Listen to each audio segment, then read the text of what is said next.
This is Head Harvester Bill Arman from the West Coast. This is Steve Caesar, the Human Resources Head Harvester from the West Coast and the East Coast. Boy, he covers a lot of territory, let me tell you. Now listen, this subject today is going to be the leadership trifecta. We're still talking about leadership, and today is going to be talking about the qualities of the leader. While there are numerous qualities, there's tons of qualities about being an effective leader. You know, they have to have all sorts of qualities, that's for sure. But we're going to talk about 4 of them today. And here's 4 key qualities the leader should strive towards. Okay, you ready? Here's the 4. 1, build relationships. It's all about relationships ultimately, right? Results orientation. They're results driven.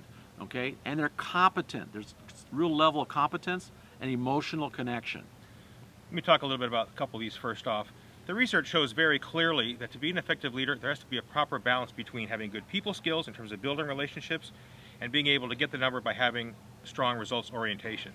So keeping those in mind, it's very important for effective leaders to be able to build, improve, and sustain interpersonal relationships by demonstrating those proper behaviors with their followers.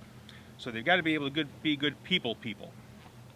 The flip side of that, and they have to fit together in a balance, is they have to be results oriented. They have to be able to get their results, their performance objectives, so they can achieve their business goals. But they can't achieve the goal by being a bad people person, and they can't be too good of a people person and not be able to get the results. There's got to be an optimal balance between building relationships and results orientation. Bill, take the next couple. Oh, wait, relationships and orientation, success orientation, Imagine results. that. That's good stuff. Well, number 3 would be competence. Leaders demonstrate unmistakable competence to the point that followers want to emulate their behavior, their expertise, and success as a matter of habit.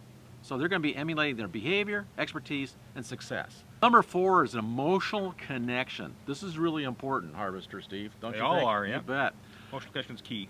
Now listen, effective leaders are able to connect with their followers on a deep emotional level by inspiring them to perform at a heightened level. This is very important. So the 2 I've worked on here is competence and emotional connection.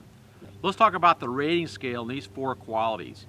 1 to 5, 5 being best, 1 not being very good at all. So let's rate yourself in each of these 4 qualities: build relationships, results orientation, competence, and emotional connection.